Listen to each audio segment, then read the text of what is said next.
it like rang twice, but I tried to answer, but it wouldn't. You know how it goes. You know how that goes, though. Yeah, my tablet actually, I was dumbing around with it like wee hours earlier this morning, like 7:30, before I got my kids off to school, and yeah, it was doing all sorts of shit.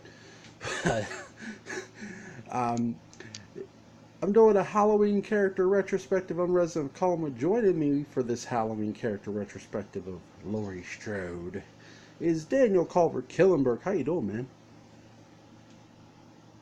Oh, good. How are you? I'm doing good. Um, so Laurie Strode, 1970, John Carpenter's Halloween. Obviously, this is prior to finding out the sister connection in Halloween 2. And before we get to what you pointed out, there is some couple things I wanted to ask you. Um, Number one, what were your thoughts on the town of Haddonfield itself? I never really thought about it, but um, it actually wasn't. It was kind of interesting how it went.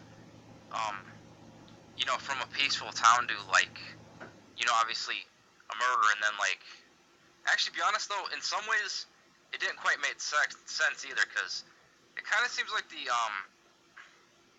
cops there were kind of unprofessional a little bit. Like constantly blaming Loomis. Yeah, I'm with you on that. That was nuts. My thing of the cops, like, but prior to like the whole murder, like even after it, the town, I don't know, it's especially during the day, like when you're introduced to Lori, there's just like a sort of a creepy feel of the town. It's like it looks normal, sure, but it don't feel normal. Oh Uh, yeah, I could see that. did you think like when Lori went up to the Myers house and she comes back down and she starts walking away, and then from on, do you feel she's paranoid?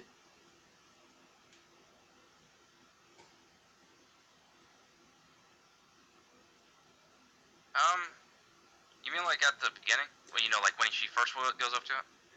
Yeah, like even throughout the movie. Yeah, I didn't feel she was paranoid, to be honest. I thought she was like, kind of, um, I don't want to say ignorant, but like she didn't believe that there was really a boogeyman until what happens. Um, to me, like when she gets up to the Myers house and she walks away, like the whole her coming out the house is like her coming out the Strode house, like their house, I guess, is normal. You know what I mean? And even when she meets Tommy, it feels normal for me. But like, here's my thing. Like, and here's sort of my biggest, a little bit with the sister connection too. I feel a little bit in one. She doesn't when she sees, this guy in a mask. She doesn't know it's Michael Myers. It's not like she knows who's watching her. So my thing of it is, why does she feel so strange? I mean, it's Halloween.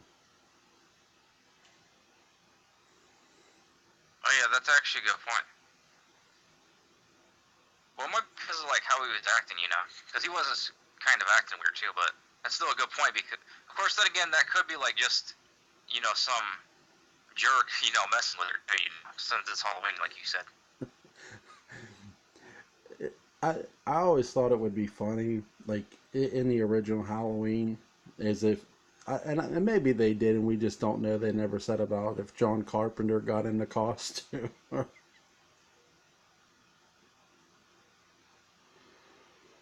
Oh, I've heard something like that actually. really?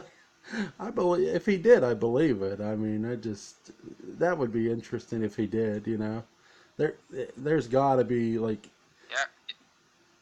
Yeah, some photos of it somewhere if they have it. They just haven't released it ever. but yeah, there. But for those that don't know, Michael Myers was played by a few people in the original, but there's a rumor that John Carpenter did play him, but no one ever says, what part, which I guess is kind of obvious since it's a rumor, I know Deborah Hill did for sure, and Tommy Lee Wallace did don the costume. Deborah Hill is wearing the costume across the street when Tommy looks out. But again, it's just interesting how, I didn't even know about Deborah Hill. yeah, if you notice, I knew. sorry, but if you notice that when he looks out, the shape is shorter. Well, that's Deborah Hill. Oh, I see. See, I didn't know she did play him though, but for those that don't know, when you see young Michael Myers grab the knife, when that part, and the stabbing part, that's actually her. Yeah. I guess like they didn't have the kid yet at that time. Yeah, it's her hands and stuff. Yeah, it's her. They put the camera on her. Yep. What did you think? Did you feel that Laurie Strode was, even after like seeing him, that when she runs into Sheriff Brackett, do you feel that she was overly cautious then, too? Oh yeah, she got like scared, Yeah, she was definitely like, I don't know, just the scene where she's sitting with the pumpkin and she's looking around. Well, what I find strange, Daniel, is, in all honesty, it just feels like it's almost like she's looking around. I mean, she's not looking around for her ride. She's looking around for him, and I'm going, why? Like, is there something? That's what I don't understand. Like, I get he's like, she keeps seeing him, but it's like, what are you looking around for him for? It's like, that's where I feel like there's sort of seeds there too for the sister connection, because it's like it's almost like she's expecting him after that. Oh yeah, that's actually a good point too. And for those that don't know, the Lee Brackett, he actually says an iconic scene in the movie. He says, "Well, everyone's entitled to one good scare." Yep.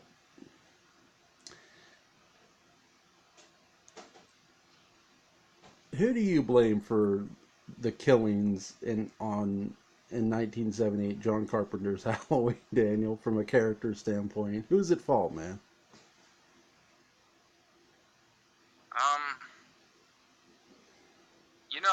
I know this might sound like reaching a little bit, but I would say that it actually stems from either the people who were actually no, I'm going to go ahead and say it, the people who were moving Michael Myers in the first place, because if that didn't happen, Nurse Crane and Loomis wouldn't have, been there in the first place. uh, yeah, we never. The thing of it is, we never know who ordered that. I will say Loomis knew about it. He probably, for those who don't know, who in the televised version, Loomis is trying to convince a room full of doctors. If you watch a certain televised version of it, depending on what channel, sometimes AMC did show this, but also USA Network showed it as well. But Loomis is talking to a room full of doctors, and he's trying to convince them to move him to a minimum or a maximum security prison or a ward, a different hospital. And they said, well, he's like, this is only minimum security. He doesn't feel they're prepared. So, I mean, I know there's like issues with that, like, because a lot of people don't know those scenes were actually taped later on, but right. that's still a good point though, because if you think about it, he was still in a low security prison, so there's still that, So whoever put him there, pretty much. Yeah. I just feel like, from a standpoint of evaluation between Michael, Laurie, and all that, like, before you find out the sister connection too, but before we find that out, I just feel the whole thing, like, not from a story standpoint, but just from a character standpoint, there's a lot of flaw and what happens with Michael Myers.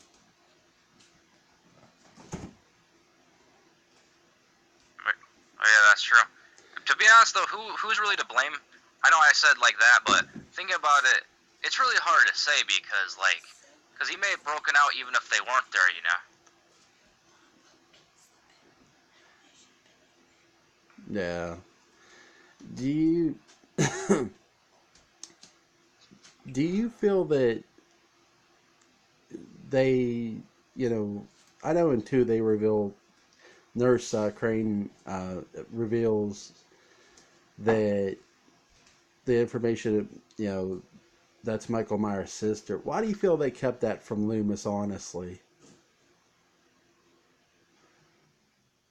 That's actually a good question.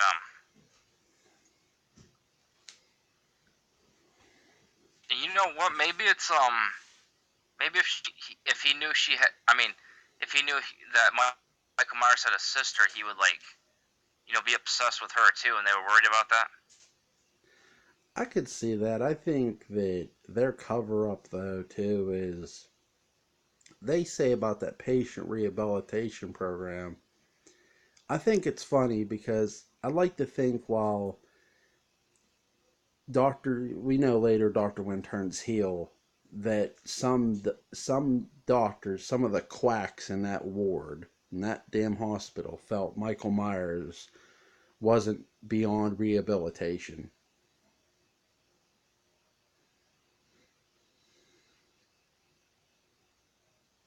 Yeah, I would see that because yeah, he was like, you know, you know how he is. He was pure evil. Yeah. So Daniel, you pointed this out to me, man. I got to give you a lot of credit.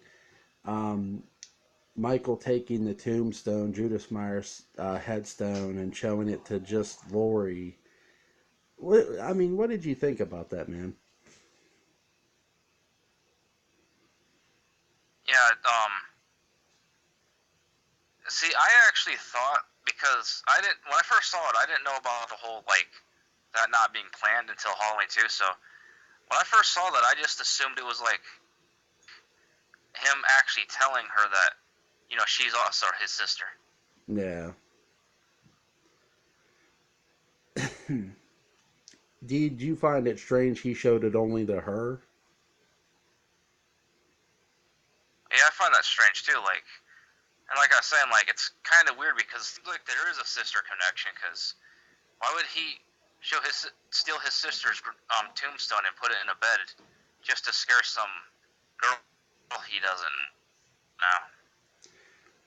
I will say there's a lot of like lead up to this, like the killing. It's he stalks Laurie at first, and then he follows the three girls, and it's weird because when he takes the headstone, I'm thinking, what? Why would you even bother to take your dead sister's headstone? Like, what's the logic for the killer? And here's my thing. I want to ask you: do you feel Michael Myers is aware of what he's doing, Daniel? Yeah, that's a good question. I kind of feel he is, but he just is evil. Yeah, Do I'm you not. feel he is? I Well, yeah, he's aware. I mean, right. I feel he's. I'm not gonna sit here and say he plots every murder, but I feel once he saw Lori, he just saw he knew he was gonna want to kill her, and then he knew her friends when he saw them with her, they were deader than a doornail to him, and him. I dare say he planned their murders up until that point, but even planning a murder like with Michael, what gets me is you're still taking your sister's headstone and showing it to one woman. And he had to know, like once he got to like the houses, and he started picking them off one by one. He had to know which woman he was killing first. He kills Annie, and then he kills Linda, and then Bob. But I will say this: I feel Bob. If Bob hadn't been there, I don't feel Bob's getting killed. oh yeah, that's true. should have probably asked you when you actually asked me, but who do you think is most responsible for Michael Myers escaping or whatever? Escaping, even like prior to like what we know in 6. Honestly, even though I love the curse of Michael Myers and I love the reveal, and I know you like the curse as well, I'm gonna strike this up to plain just ignorance. They just, I still believe a part of the town of Haddonfield and even the people in Warren County in general couldn't bring themselves to grip that a 6-year-old. They knew he killed his sister, but I feel they had hopes for him that he could one day recover. But Loomis knew better. Yeah, I could see that. So I feel ignorance is sort of not necessarily the people, mind you, but just the situation in general of what happened, of him killing his sister. See, Michael, I know the scene was at it when the scene was at it later when he says to Michael, "You fooled them." I think that's exactly what it is. I think this kid fooled everybody but one person. One person saw what he was, and that was that. Like you said, evil. He's evil incarnate. You know, and I feel that's sort of a lot of that what it is. I take that. I take the televised version as gospel too in a sense. I know it wasn't added till later of where those parts were added, but again, I just feel ignorance in him. Like he said, it was Loomis said in one version, it's a conscious act. He's covering up.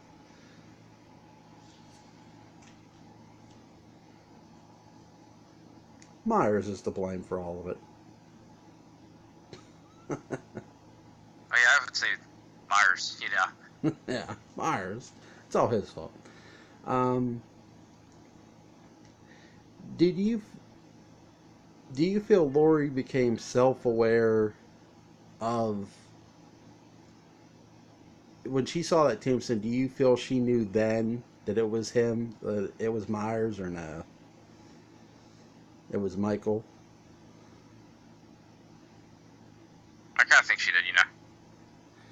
Yeah, I do. I think subconsciously, you know what I mean? Like it's sort of weird. I feel that she knew subconsciously, but that's about it. I don't like she knew in her mind, yeah, it's him, it's Michael, but I think she was in denial as well because she was in such shock with her friends, you know.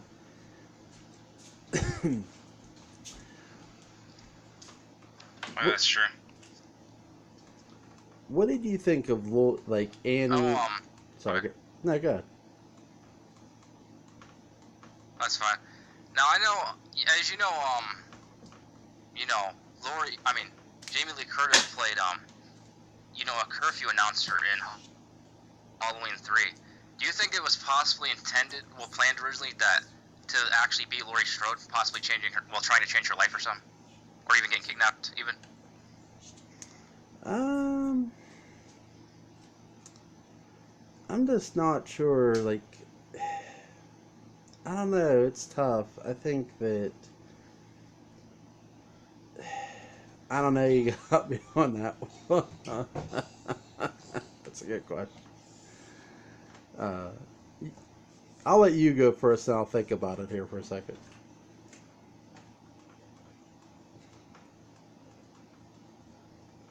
Okay. Um, Actually, it's not that far fetched if you think about it. The only thing that kind of makes that like a problem is the whole, showing a trailer of the original Halloween. But you could probably ignore that. You know how Halloween's big on that. Um, but I could see them like kidnapping her and doing that. But obviously that wasn't official. But that never coming to rise may have been simply because it didn't do well. Yeah. Again, what gets like done with the production of something? Again, when you look at the original Halloween, it was supposed to be what the babysitter murders, and they just didn't have the budget for it. So and they changed it to what it became, which was Halloween. So I just feel with the 70s, you look at what the 70s were with horror, it was low budget. Like, especially Halloween, and Halloween is the most notable low budget horror film of all time, independent film. It was number one for years until the Blair Witch Project knocked it off. And now it's number two, but it is what it is. I just think that, they're, again, things happen, things get changed, and the movie became what it became. I don't know if you noticed, but did you notice they used the babysitter murders as the name of the case in the new Halloween? I seen that, yeah.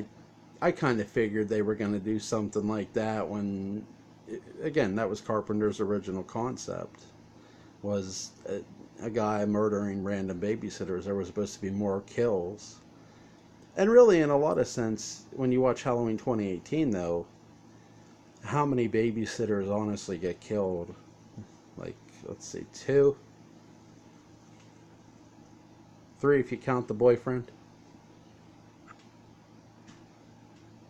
Oh yeah, I guess that's true. Like... Yeah, the boyfriend...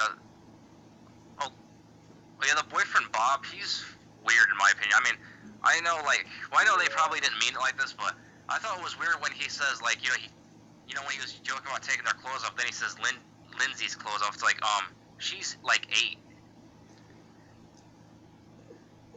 So I think it's because the character's supposed to be drunk. I think most people consider it a flub in the film, but I think it's honestly the character's supposed to be drunk and he just plays the part. It could be a flub though. Oh, I didn't really think about. I didn't think of the drunk thing. I just thought he was just screwing around and kind of said the wrong thing. He could have. It's weird because some consider it's sort of mixed. Some consider it a flub and some consider it, well, the character was drunk. So what's interesting, Bob was originally both Dennis Quaid auditioned for the role, but he backed out of it later. Oh wow. So that's what's interesting about it. Oh goodness. Do you have any final thoughts on Laurie Strode, man, before we close this?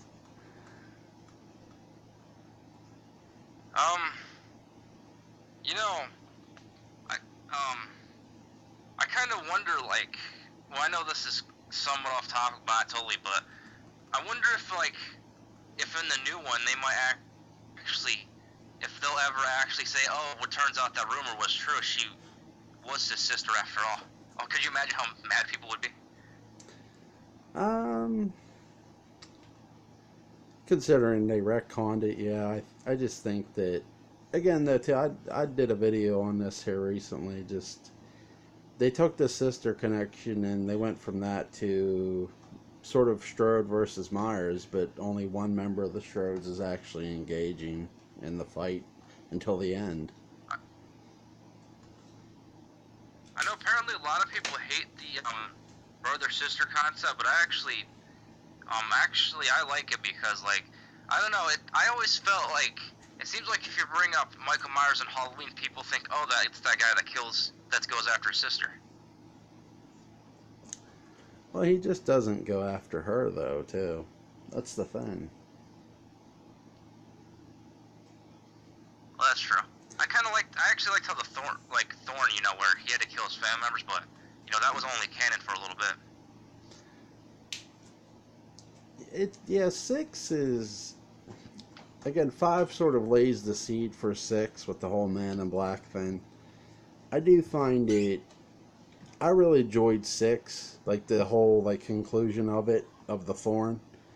I still feel I know the original's probably the darkest in most people's mind, but in my opinion, I feel Halloween 6 is a close second to the darkest of the Halloweens. I know this is a little off topic, but there's actually a fan theory about the sequels to Halloween. Well, I mean, I only saw someone comment it, so I may have mentioned this before, but I only saw people comment this, so I don't know who made up the theory. So sorry about that. But there's a theory that says that the sequels to Halloween are either well, I mean, I think there are two different theories, but one theory says like they're rumors people were talking about over the years, and then another one is that they were actually nightmares that Laurie had over the years. It's sort of, I could see the theory holding water if they had shown that in the new movie. You know, again, H2O, they were supposed to, like, somebody was supposed to read about the Halloween murders, and they didn't include this, but they ended up scrapping that because they thought it made Laurie Strode's character look bad. I feel Halloween, you know, as much as we love the franchise, at times can be full of indecisive moments where you're not including something that you maybe should have, or you know, there's always going to be That's true. something. Yeah, you know, there's always going to be something somebody doesn't like about it, whether it's a sister connection, whether it's this, that. Nothing in any franchise is perfect in any means. And take this from a Dark Shadows fan. Nothing is perfect. That's true. They kind of screwed up a little bit with HBO. They probably don't realize this, but they kind of screwed up because in Halloween 4 they said that Laurie died, and then in HBO they said she faked her death. So there's still slightly a connection, you know. You ever go watch that sequence though in Halloween 4 though? Here's the thing about that. What part of that sequence is the dream sequence? Because Jamie and um, Rachel are on the couch, and Jamie's looking out the window, and she sees the ambulance that Michael was just in. And we all know that can't be. So I think at that moment, that whole conversation is one big dream. Well, that could be. I didn't think about that. Because remember, she's in the when they come and find her, she's in the closet holding the picture. I'm just wondering how long she was actually in that closet. Oh yeah, that's true. I actually thought about another thing. You know how like Laurie faked her death? I know this might be reaching a little bit, but maybe the reason she quote unquote abandoned her daughter is, well, I mean, I said before, I told someone else this, that maybe like she wanted to put her daughter up for adoption to make her a better life. But here's another thing people may have not thought of. Maybe she actually thought Jamie died in the car accident, or however she faked her death. I think it was a car accident. Yeah, and they said that she died in a car accident. I think that's a possibility. My own fan theory is that because again, I like to be consistent. Well, you know how we are about continuity. My continuity is that she got pregnant during when Loomis was in a coma, you know, again, because remember, Halloween 1 and 2 are supposed to take place on the same night, so 78. So she gets pregnant maybe 79, 80. He's still in that coma, and she gets pregnant. She has no one else to turn to, so she turns to Dr. Wynn. Now, he doesn't set up the fake death, but for some odd reason, maybe not for a bad reason, for a good reason, he decides to tell her that Jamie died during childbirth. Maybe John and Jamie are twins. But again, it's just a theory. That's actually a pretty good one too, you know. But yeah, I know they always say like, but yeah, the reason, because I think you were kind of mentioning that a little bit too. People are always like, oh well, she abandoned her daughter, but you know, maybe she didn't, you know. I don't feel she did. Honestly, I just, again, when you hear the word abandon, abandon's a weird word. Abandon, to me, okay, I'm going to hark back to Dark Shadows. Elizabeth Collins' Stoddard abandoned Victoria Winters, straight up. Like there's no debating that. She knew about Victoria and she abandoned her at an orphanage, you know. But well, to gypsies, and then they abandoned her at an orphanage. But either or, you know, she did abandon her daughter. Now, when you look at Laurie Strode, it's like, here's this woman who survived a serial killer, knowing that it's her brother. When you say the word abandon, when anyone does, I just can't see this woman abandoning her daughter. The only way she would, in my mind, and this is why I came up with the theory, this is how I came up with it, is if she thought she was already dead. Oh, yeah, I could see that. Actually, it's weird people say that they made her look bad, and, well, if you count 4 through 6, but in a way the new one did too, because basically she pretty much neglected her daughter, in the new one. Yeah, they show a flashback of Karen, where she loses custody of Karen, doesn't really get into how or who called CYS or what the hell ever. But yeah, her daughter sort of blames her for her childhood and having basically learned survival that she didn't want to learn. Um, Karen and Laurie, though, they do one thing really well. They make you feel sorry for Allison. Oh, that's true.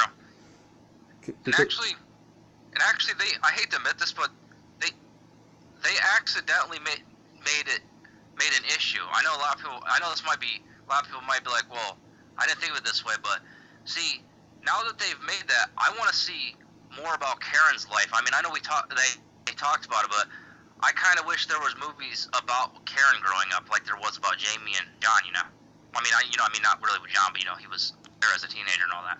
But with Karen, we didn't see all that. I'm willing to bet that it was Karen who called CYS. Oh, I wouldn't doubt it. You know what I mean?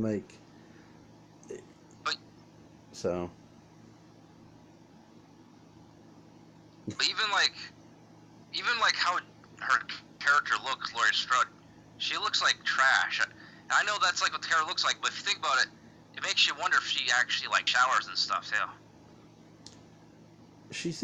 Laurie Strode in this movie in a lot of ways is a hermit. She's very closed off.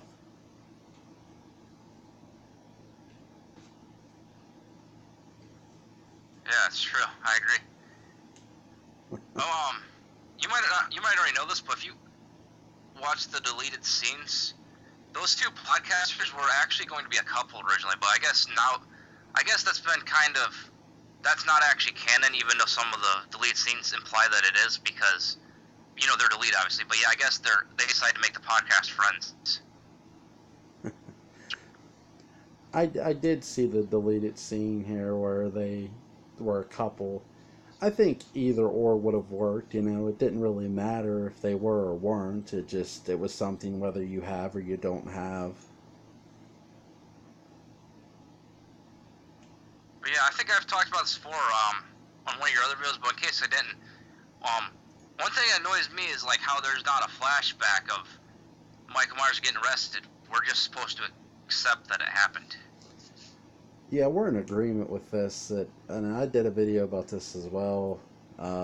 Hawkins is one of the best characters they have from a character standpoint in the movie, from a side character, and he's really likable. Will Patton is a hell of an actor. And when it comes to the mentioning what happened, how we got to this point, he just says it. They don't flashback. They don't do shit. And I'm going, okay, where's the flashback? Where's you showing me that? And here's the thing. I gave an idea in that video and on Facebook. I know you read it, where you could have had that flashback without killing Loomis. I mean, it's that simple. Well, that's true. And actually, another thing I put about Hawkins, for those who don't know, and if people don't believe me, look at a picture from Lee Brackett from the original Halloween and Hawkins now. They look a lot alike, but obviously they're not supposed to be the same characters. Do you think that could have been like done on purpose? Like maybe he's either related to him in some way, maybe like a nephew, because you're an uncle. Okay, I'm an uncle, and I'm a dad. Okay, well, just because someone's related to you, they don't have to be your son, okay? They could be like your nephew or this or that or your cousin. And so relatives, That's true. you know what I mean? There's always a family tree of long lines, a long line of family trees. So you make a great point, and you've made a great point about this, and I give you a lot of credit that I agree with you. He could, and he's either related to him in some way, shape, or form, or I think maybe he's one of the last cops who originally served under Lee Brackett. But I do think I'm with you, and you've made this point very, very well. There is something there. We just don't know what it is. Yeah, I can see that. And actually, one thing I want to point out with the whole no flashback thing, that's where it's kind of annoying because if you watch the original Halloween and then the new one back to back, basically we see Michael Myers disappearing, and then all of a sudden he's in a sanitarium or whatever you call it. Yeah.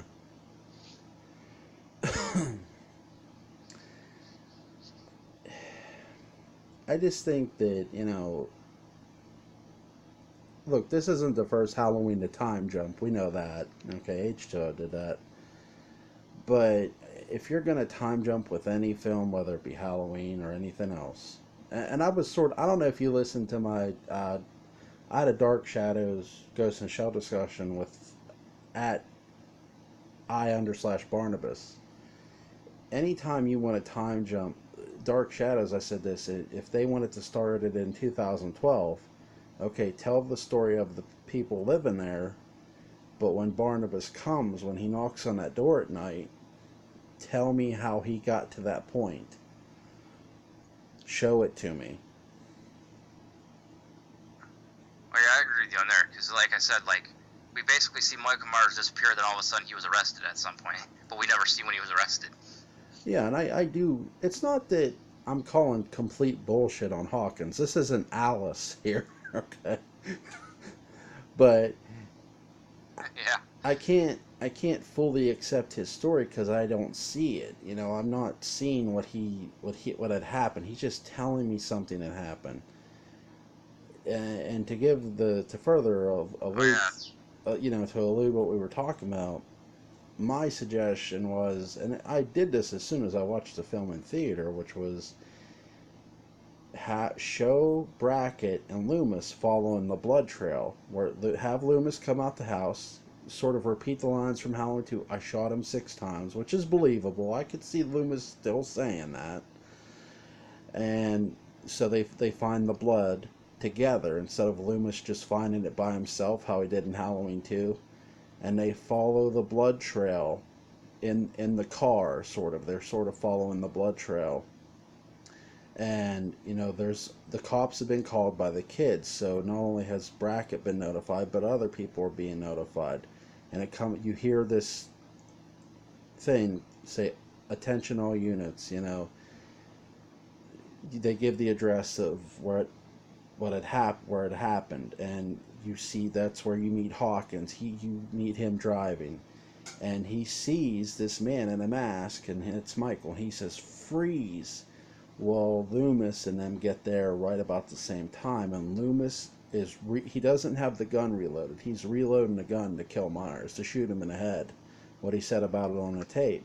That's where Hawkins either he said he stopped Loomis, so Brackett didn't stop Loomis. So have Hawkins stop Loomis, and Michael falls to the ground from all that loss of blood. He walked all that goddamn way. So Yeah, I can see that. That's actually better than what they did, obviously. I do what I know I may have asked this before, but do you think they'll remake Halloween? they Again, I mean. well, Zombies is in a sense isn't a remake. I mean, we were sort of talking about this. Hold on a second, I gotta shut my window.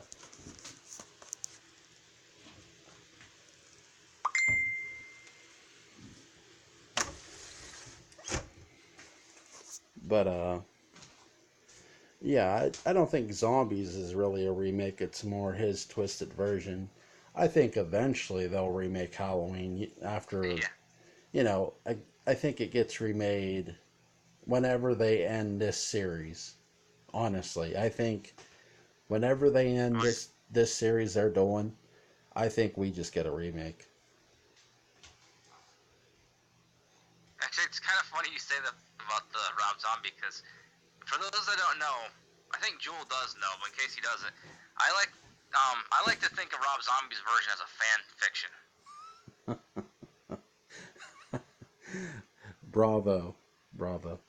I think most do. It just again, I'm not completely against all remakes, but I think when you hear the word remake, I think a lot of what hurt that film was just taking Michael Myers and making him as human and as much as a victim of as his victims were.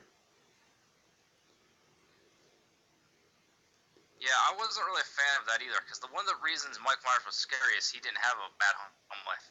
But yeah, Rob Zombie did the opposite. They're like, oh, he was basically like, oh, he's not evil. He just had a bad home life. Yeah. Here's the thing: his mother, the house they live in, is nice. Like in that movie, his mother's a stripper, and uh, she's making good money doing what she's doing, and it's like he's getting teased at school, he's getting picked on at home by his stepdad who's a dickhead, and it is what it is. It's just I don't love it. I did like what was it, Malcolm McDowell's performance. I thought he did a good job, but then they changed that in the next movie. I'm like, what the hell? Yeah, and yeah, I went at it on my review about how I felt about that version of Loomis in the second one. Yeah. You did a good job with that, man. Oh shit. Oh, Uh, thanks. what do you got coming up on your channel, Daniel? I know you just did a Nightmare on Elm Street. I'm actually doing the Nightmare on Elm Street franchise, and I actually plan on doing Friday the 13th after that. And actually, I might do Friday the 13th the series after those. And for those wondering why I'm not doing Freddy's Nightmares, it's not that I don't want to. It's that you can't get it anywhere. It's not available anywhere. Yeah, that's true. I have a high recommendation for you, Daniel. House of Dark Shadows. If you watch nothing else of the Dark Shadows franchise, and here's the thing, none of the three movies are canon to the series. None. Oh, oh, it's kind of like the Dragon Ball franchise. Well, yeah, I'm not getting into that too much, but that's got a little more. That's a little more complicated though because you know what? Maybe I shouldn't even mention it because people probably wouldn't get it if I explained that. Yeah, as long as we don't mention evolution, we'll be fine. But anyway, Oh yeah. Oh man, I love that you mentioned that on the Halloween post I did. yeah, yeah, yeah. On Facebook, Daniel was talking about the remakes and all that other stuff, and or the sequels. Sorry, excuse me, the sequels to this about John Carpenter said it was going to be the last Halloween, and I just put, well, at least there was no sequel to Dragon Ball Evolution because we both hate the movie.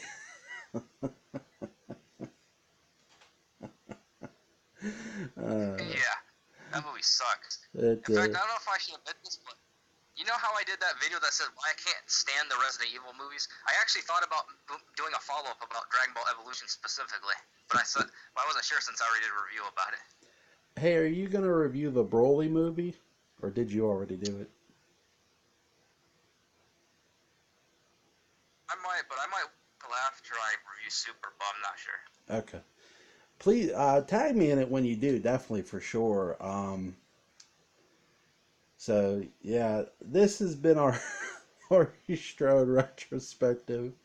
It's always fun bringing you on, man. Really appreciate the insight. You did a really good job on this, and if you want the best Oh, information thanks. on Resident Evil, Dragon Ball, Dragon Ball Z, Dragon Ball Super, GT. Daniel's your guy at Kellenberg. I'm gonna leave a link to his channel in the description box. Thank you so much, man. You take care. Oh, you're welcome. Thanks for having me. You're welcome. Bye bye.